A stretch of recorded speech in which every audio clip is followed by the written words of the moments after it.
America এবং ইরানের border সর্বদাই অ্যাক্টিভ এবং সেনাবাহিনীরা এখানে 24 ঘন্টায় পাহারা দিয়ে চলেছে। কিন্তু কোনো দেশের সাধারণ নাগরিক চায় না যে দুটি দেশের মধ্যে কখনো যুদ্ধ শুরু হোক, কারণ এতে ক্ষতি শুধু এই দুটি দেশেরই নয়, বরং সমগ্র বিশ্ব জুড়ে হয়তো একটা মন্দা দেখা দেবে। তাই চলুন শুধুমাত্র জানার উদ্দেশ্যে এই দুটি দেশের সামরিক বাহিনীর মধ্যে তুলনা করে দেখা যাক যে ভবিষ্যতে যদি আমেরিকা এবং ইরানের মধ্যে যুদ্ধ পরিস্থিতির সৃষ্টি হয় তাহলে কোন দেশটি এগিয়ে রয়েছে। Man power. আমেরিকার কাছে যেখানে 12,86,000 অ্যাক্টিভ মিলিটারি পার্সোনাল আছে এবং 8,65,000 রিজার্ভ পার্সোনাল আছে, কিন্তু অন্যদিকে ইরানের কাছে 5,23,000 অ্যাক্টিভ মিলিটারি পার্সোনাল আছে আর 3,50,000 রিজার্ভ পার্সোনাল আছে, যারা প্রয়োজনের সময় আসে। Land forces.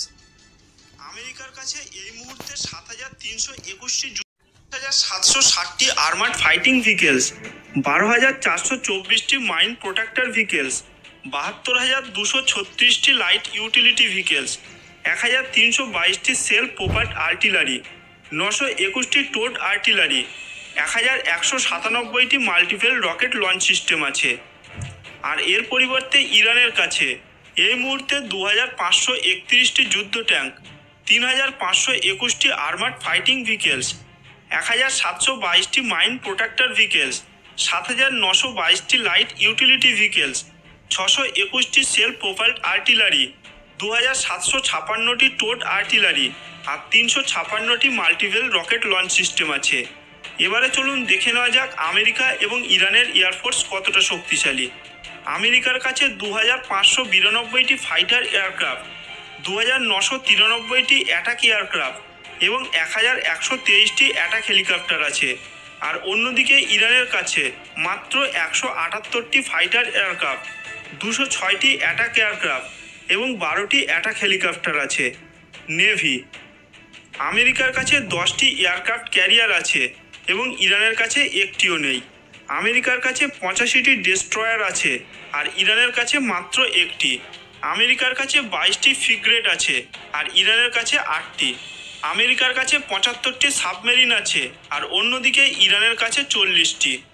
আমেরিকার কাছে 15টি কারভেটস আছে আর ইরানের কাছে 3টি।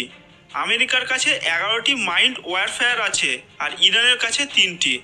আমেরিকার কাছে 17টি পেট্রোল শিপ আছে এবং ইরানের কাছে 88টি। পারমাণবিক শক্তি।